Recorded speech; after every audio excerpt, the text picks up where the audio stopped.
বুদ্ধিমান ছেলেরা কখনো সুন্দরী মেয়েকে বিয়ে করে না। বুদ্ধিমান ছেলেরা কখনো সুন্দরী মেয়েকে বিয়ে করে না, কারণ সুন্দরী মেয়েদের ডিমান্ড স্বভাবত একটু বেশি থাকে। কাউকে মিথ্যা স্বপ্ন দেখিয়ে বলো না আমি তোমাকে ভালোবাসি। তুমি হয়তো বা জিতে যাবে, কিন্তু তোমার প্রতারণায় সে মৃত্যুটাকেই বেছে নেবে।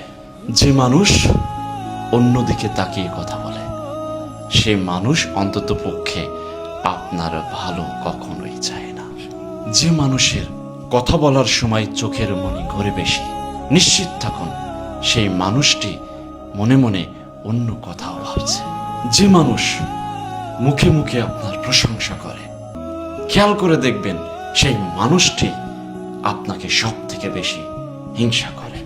যে মানুষ সবসময় আপনাকে তেলের উপরে রাখবে, মানে তেল মারবে, বুঝে নেবেন সেই মানুষটা আপনার কাছ থেকে কিছু হাতাতে চাচ্ছে।